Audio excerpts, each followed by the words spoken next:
Dans la suite du prologue, saint Benoît insiste sur non seulement l'écoute, mais l'ouverture de tous les sens.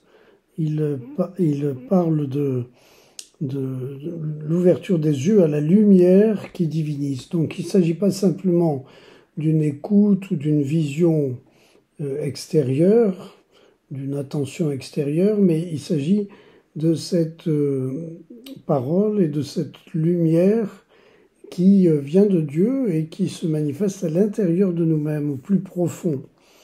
Et si nous y sommes sensibles, alors nous pouvons construire quelque chose de très différent que simplement une représentation en quelque sorte intellectualisée.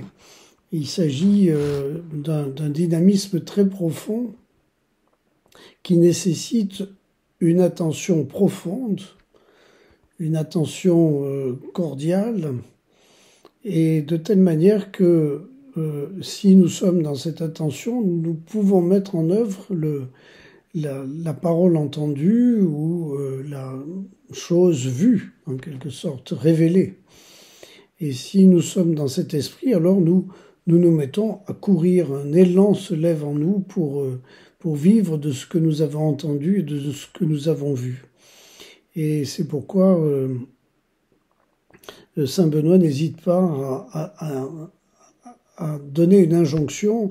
Levons-nous donc, enfin, l'Écriture nous invite, l'heure est venue, dit-elle, de sortir de notre sommeil.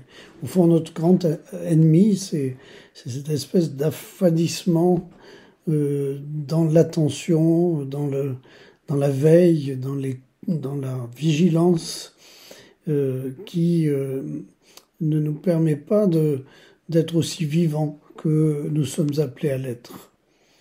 Alors, essayons de cultiver aujourd'hui cette dimension d'attention profonde qui débouche sur une mise en œuvre.